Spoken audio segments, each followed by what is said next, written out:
por mim, não é? Há um pequeno problema. É que aí ou você fica sempre no mundo virtual, ou corre o risco de depois, no café da esquina, a comer um croissant, a pessoa que você seduziu durante dias, semanas ou meses, dizer, mas afinal, aquela descrição és tu. A internet permite lutar contra um dos grandes males da nossa sociedade, que é a solidão. Depois as pessoas procuram companhia. E quando eu digo procuram companhia, aos mais diversos níveis. Desde a companhia para o encontro, sem mais, para o encontro sexual, ou para o não encontro, para só ficar até claro. Ou seja, o tipo de utilização que se faz depende da motivação da própria pessoa. Em termos de facilitar, bom, você tem hoje gerações que já não imaginam um mundo relacional sem a tecnologia. Nós não podemos impedir, nem devemos, na minha opinião, os nossos filhos de verem as coisas, mas temos que ser didáticos na forma como os ensinamos a ver. E, portanto, é preciso que haja a capacidade, primeiro, de viajar com eles. Segundo, de explicar que há coisas na net que são tão más como outras coisas tão más como aquelas fora da net. Eu ainda ensinei que os homens eram muito mais visuais e por isso apreciavam pornografia, e as mulheres eram muito menos visuais e eram muito mais sensíveis ao erotismo de uma passagem num romance ou eventualmente a um filme idílico. Isto era considerado uma diferença essencial, ou seja, que tinha a ver como são os homens ao nascimento, não é uma questão cultural, e como são as mulheres. Para nós hoje sabemos que há milhões de mulheres na net sem problemas de serem consideradas mulheres menos pudibundas em busca de imagens também. Ora, veja o que isto é no anonimato, sem qualquer receio de censura social. Você descobriu que as mulheres, ao escândalo dos escândalos, também eram capazes de meter sexo, fazer enter no Google ou qualquer coisa e não ir só à procura de excertos da Madame Bovary. Não é? Isso foi muito útil. Idosos ou pessoas com dificuldades em se deslocarem podem hoje conversar de sua casa com alguém do outro lado do mundo. As tecnologias que eu utilizo são o telemóvel, que tem um software que me permite fazer a leitura dos contactos, as mensagens. Utilizo também o leitor de ecrã, o que me permite aceder à internet, ver os meus mails, utilizar MSN, Skype, principalmente para trocar ficheiros ou para conversação por voz. E utilizo o Outlook para mensagens. No fundo, funcionar com o computador tal como uma pessoa normal visual. Por exemplo, ir fazer as compras através da internet dá muito mais autonomia do que ir a um supermercado e estarmos à espera de alguém que venha nos ajudar a fazer as compras. Por exemplo, ver as contas bancárias. Estou-me a lembrar agora dos anúncios para emprego.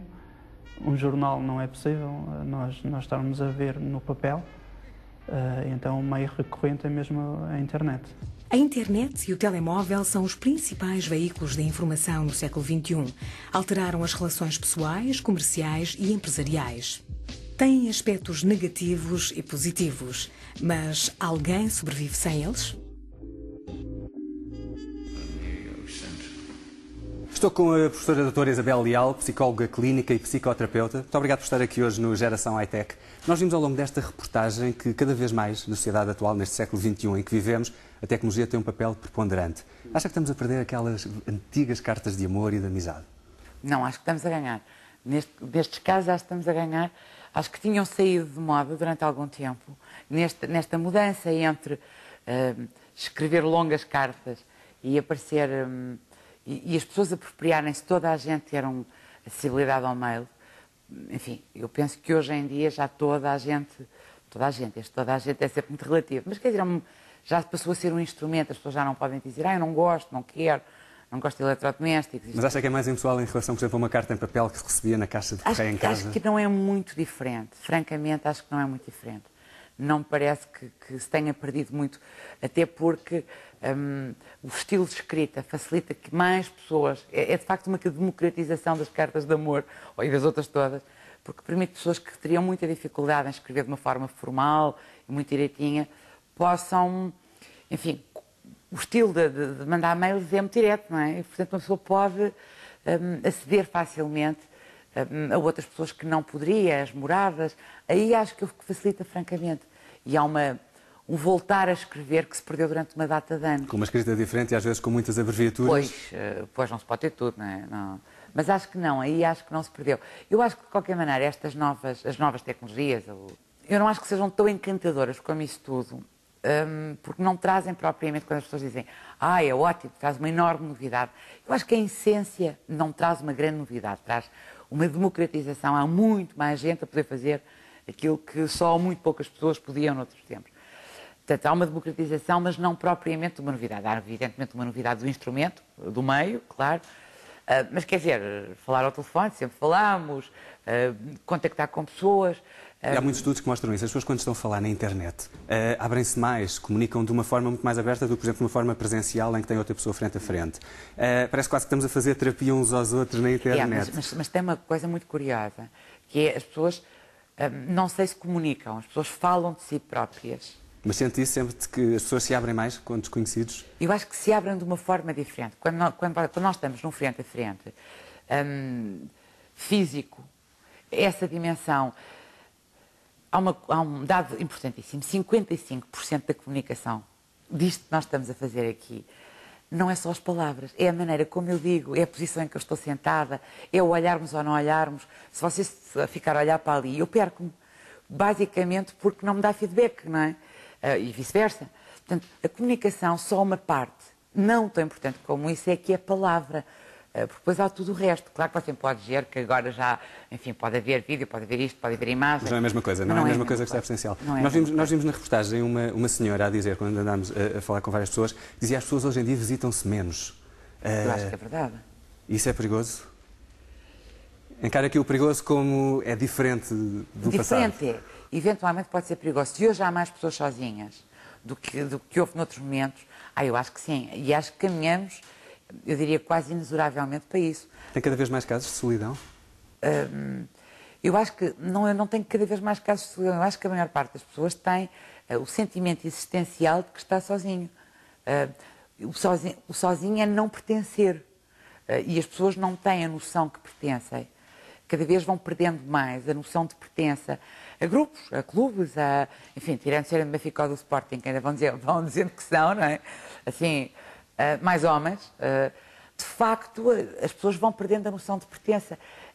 A nação já não é o que era, os clubes já não são o que eram, e, portanto, as pertenças vão-se perdendo, de onde há uma dimensão de solidão, quando há acidentes de percurso, e toda a gente tem acidentes de percurso. Ou seja, quando as pessoas querem falar, enfim, uma relação que falha, por exemplo, vai-se falar a quem? Os poucos amigos que existem, a certa altura dizem, por amor de Deus, vai chatear outro que eu já não tenho paciência, não é? E recorrem a pessoas especializadas. Enfim, as pessoas estão doentes. É chato ver pessoas doentes, não é? É desagradável. Mas porque não temos tempo na sociedade atual? Já não há paciência? Eu acho que não é só uma questão de tempo, é uma questão de empatia, que só é possível existir numa relação de intimidade. Quer dizer, em relação a muito poucas pessoas, você em relação a meia dúzia, cada um de nós em relação a muito poucas pessoas, conseguimos aguentar o sofrimento do outro, não é? Agora, se vem uma pessoa qualquer que nós não conhecemos, temos muita dificuldade. E aquilo que foi havendo nas sociedades é exatamente essa mudança que vai deixando os indivíduos, eu não diria mais isolados, porque os indivíduos têm cada vez mais contactos. Mas calhar sentem-se mais sós, mesmo assim. Mas sentem-se mais sós. O que tem que ver com uma dimensão de intimidade. E isso é por isso que eu dizia, isto não acho que quando uma pessoa está a teclar com alguém está a falar de si. Está a falar de si, enfim, esperando que alguém ouça, mas é um alguém que não é significativo, o discurso não é arranjado. É mais um desabafar? Exatamente, é uma dimensão que tem muito mais de catártico, de alívio das próprias tensões.